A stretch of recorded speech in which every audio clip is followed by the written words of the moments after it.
Let's talk about this 159. I got some glasses on, it's a bit glary today. This is the Ineos 159, the greatest run in history. We're going to talk about the nutrition, we're talking about the pacing, we're talking about the pharmacy side, we're going to talk about the shoes, we're going to talk about the advertising, we're talking about a lot of these things. And let's talk about the shoes have been done a lot. I also want to talk about the mentality right now. Let's have a look. We'll get the shoes in a second. Look at Kipchoge. Kipchoge is in the white. All right. Now he's telling people he's speeding up. He's like, hey, I'm going to do this. And the Bernard Lagat is aged 45, and he's on his left or right there. He's one of the guys in the black singlets, dark skinned guy. And this guy here in the arm warmers is almost trying to race him a bit. There's a bit of a novice move there. So this Lagat guy's like, hey guys, chill. See the guy on the bike, like slow down. Let Kipchoge go for it. And they have to do a double one as well because these guys are pacing. There you go. He puts his hands down, saying, slow down. So this is how fast these guys are going. This is how fresh Kipchoge is. Eliud. He is so fresh. Look at him. He is absolutely motoring. If you're not a runner, it's hard to appreciate how fast this is. He is absolutely motoring. He has zero signs of fatigue. His form is strict. He has zero signs of fatigue. He's speeding up. He's getting faster as the race goes on. As the marathon goes on, he's getting faster. The last K was the fastest, so he paced it very well. But these shoes are just mad spring. 3 carbon plates, a bit of controversy on that. I still think it's a green light for me. I'll get a pair. Made for $10, sold for $3.50. But they're still going to help your performance. And anyway, so look at that. He's doing hand signals. He's like, look at his hands are jumping around. Like he's just waving. You know what I mean? He is absolutely fucking pinging. He is flying, comes across, 2 chest beats. And there's his wife. He looks like he's walking out of the airplane at the terminal. Hasn't seen his wife for a few weeks. Like, hey, baby, just got off the flight. How's the flight, darling? Yeah, it's pretty good. Oh, hey, uncle. Hey, cousin. Hey, brother. Hey, coach. And they're picking him up. We haven't seen you for ages, guys. Where you been? He's just around a 159. He's not even puffed. He's climbing on people. You know what I mean? It's like he's got his hands up. His heart rate is not even affected. He's not even sweating. Look at his back. It's not even glistening. He's not even sweating. Let me say it one more time. He's ran a 159 marathon, not even sweating. Not even dripping. His singlet is not even stuck to his body like it would be. It doesn't matter how breathable it is, it would be stuck. His arm covers aren't transparent with sweat like it would be. You know, it's not even they're patting him on the back. His singlet is dry. It's dry. I've got Nike Dry Fit stuff, and when it gets wet from sweat, it gets wet. Look at him, man. His singlet is dry. It's creasing up. It's not even sticking to his body. You know, like, it's insane. This guy could have done maybe a 155.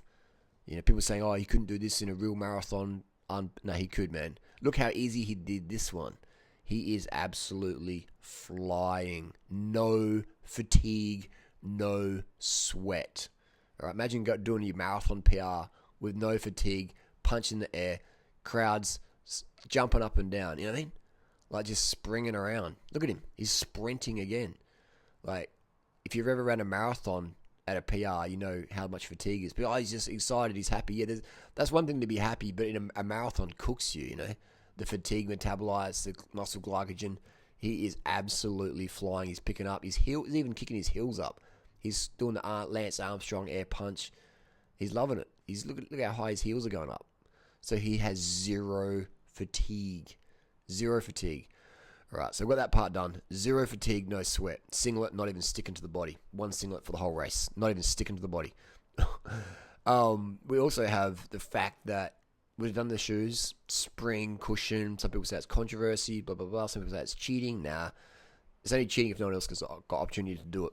So he would have done that fast anyway in any shoes in the next percent. The next percent shoes are an advantage for sure. That carbon spring cushion definitely helps. Big fan of the shoes. No, and let's talk about his age. His age is debatable. Some people say he's 34. For me, he looks way older than 34. You know, I'm 42. and I would say he looks, my age or older. And black don't crack. I mean, my Kenyan friends look younger than they are. In my opinion, he doesn't look 34. He doesn't look 34.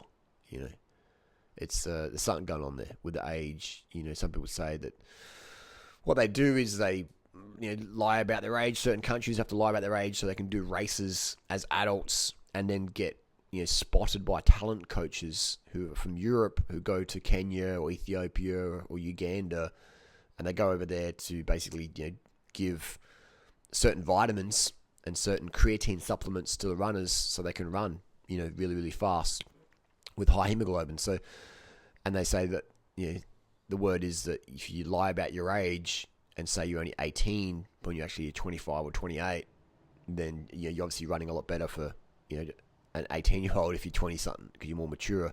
You got more Ks in the legs. So for me, he doesn't look 34. He look. If you had to report, if someone is a missing person and you had to report him or witness, you'd be like, oh, he's probably 45 to 50 in my opinion. And so I think this is fantastic. They've done this. I think it's great. It's definitely inspired a lot more running. So good on them. Good on them for doing that. Good on them for doing that. Look how fresh he is. He's not even breathing, man. His heart rate's not even there. Look, there's no sweat. Look, he's dry. He's dry as mouth closed already, just like already recovered. He could bust out a 14-minute 5K right now. I bet he could. Not even fatigued. Let's talk about nutrition. We know that Eliud, he eats a mostly vegan diet based on his interviews and based on the 159 documentary where they film the food, the nutrition that these athletes, these runners eat. And a traditional diet in Kenya is based on refined carbohydrates, sugar. They have the sugar in their tea, pour the sugar in there for a cheap meal. It's just a cheap meal. A glass of sugar tea is a cheap meal. And some have access to milk, some don't. The ones who have access to it's not much. And they're weighing him right now for the hydration and the science. So, the diet and the second most important food, or actually the most important food for the Kenyans is what's called ugali. It's refined cornmeal. So the Kenyan diet is essentially refined carbohydrates, primarily from ugali, which is cornmeal, heavily processed, refined down to increase calorie absorption. And then second, they do have a lot of sugar. Third, a lot of bananas. And I know this from training with Kenyan runners myself. And they're always super, super lean compared to the Aussie runners or the American runners, etc., of a similar ability. They're just slimmer. And people say, but Kenyans can't get overweight. I would disagree with that one, and I can guarantee you all my Kenyan friends and Kenyan viewers would also disagree. If you're from Kenya, let me know down below. Can a Kenyan gain weight? If a Kenyan eats a lot of fat, they're going to gain a lot of fat, just like a fat Australian or a fat American. It's just human physiology. Look how fresh he is. Look how lucid he is. He is lucid as Lucy. Look at him. He's raising his eyebrows in certain words. He's got good eye contact. He's doing a bit of a frown. He's got a very Chris Froome-esque vibe to him, doesn't he? A Chris Froome carbohydrate, high carb vibe. Chris Froome's also doing a kilo of carbohydrates a day. If you look at the SIS nutrition information, look at his white singlet. Look at his white singlet. Look how it's not sticking to his body. It's just dry. It's dry. Even the towel on him, he's totally dry. He's totally dry. And it's a cool day for sure, but you still sweat on cool days. Go to any marathon and you'll see people's, their brow is sweating, their singlet is sweaty, everything's just sweaty. I've done marathons in cold climates. You sweat. So, anyway, so that's the shoes, that's nutrition. In interviews, he states he does, mostly vegan, a little bit of milk here and there if he's getting too skinny. But that's the general diet he eats is white rice, ugali, which is the refined corn, sugar, bananas, potatoes, beans, fresh fruit, and obviously the refined sugar gels, which he took. I think he had sugar every 2.5 Ks in this marathon. So he's drinking refined sugar every, was that 8 minutes? No, it's more than 8 minutes. 2.5 K. So was that 7 minutes? So between 6 and 7 minutes, he's having refined sugar every 6 to 7 minutes, a gulp of refined sugar. So that's that's impressive. That's impressive right there. It just goes to show you carbohydrates for the win. And there's no one doing any of this stuff on low carb. Let me know down below. Even the people say, "Oh, but Chris Froome's low carb," and it's like, no, he's not. Look, just Google up Chris Froome, SIS beta fuel. Just Google up Chris Froome beta fuel. Google it up. High carbohydrate.